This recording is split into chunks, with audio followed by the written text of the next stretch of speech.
I'm Amy Colley, the art teacher at Brumby Elementary School in Cobb County. I'm excited to introduce my lesson plan called Museum Mania.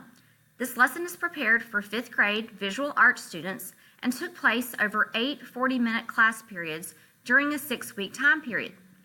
The lesson includes standards from 5th grade visual arts, as well as ISTE student standards, and the overview describes the lesson as being a project-based activity that requires students to complete a Google tour of various art museums and then collaborate with classmates to create a brochure for a museum of their choice. The Google tour that I used for this activity was one that I created for a blog post for this specific class. The tour has us beginning at Brumby Elementary School in Cobb County. We will then be visiting the High Museum of Art, downtown Atlanta, traveling to the Dalí Museum in Florida, and then the European Museum of Modern Art, which is located in Barcelona. From there, we will travel to the Louvre in France, the Palace of Fine Arts in San Francisco, and our trip will end up at the Marietta Cobb Museum of Art back here in Marietta, Georgia. After viewing the Google tour, students will vote upon which museum they would like to create their brochure about. After voting, students will be grouped into groups of no more than 4, no less than 3. And from there, the students will research, using KidSearch, the museum of their choice. Now, as they're completing their research, they will actually be able to access add-ins such as Read Aloud, the most famous museum on the South Coast and the most visited one is the High Museum of Art in Atlanta.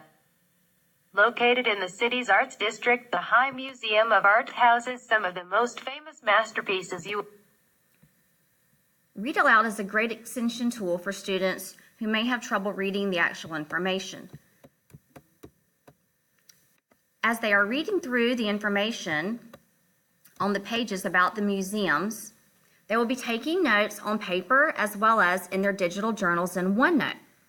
I've also created a form in Microsoft Forms that will allow students to enter the museum of their choice, the address, phone number, the web address, hours of operation, admission costs, a brief description, artworks in the museum to be noted, including the name of the artist, as well as interesting information and their favorite thing about the museum. From here, students will work together to create a brochure using Canva.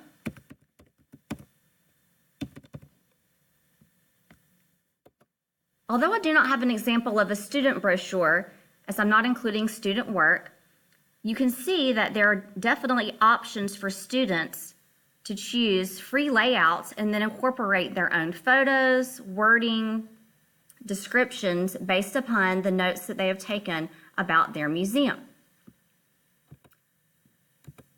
Now, the rest of the overview also describes that in addition to the Google tour, students will be conducting online research to discover more about the location of the museum and the types of artwork and reasons why people would choose to visit that museum. After they have created their brochure, they will present their brochure to their classmates via a screencast, such as this one, in which they'll describe their research that determine their decisions about what to include. The research will also be shared with various classes, teachers, and administration, and the school will vote upon the museum which they would most like to visit.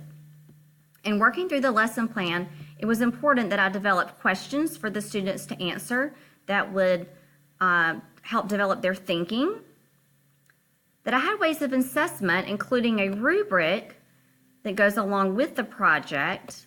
The museum brochure rubric actually includes things such as attractiveness and organization, which has to do with art standards, content and accuracy, the writing on the brochure, the graphics and pictures, and the sources.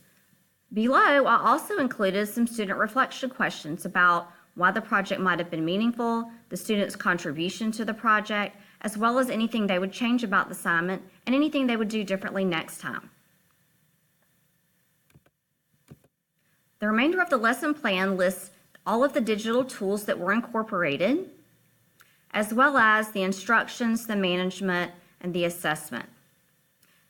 The feedback from the students definitely determined that this was a project that not only would they like to participate in again, maybe with local museums that could be chosen as an actual field trip that they could participate in, but they also thought that this would be a good project to use in teaching younger children about museums and artwork and famous artists.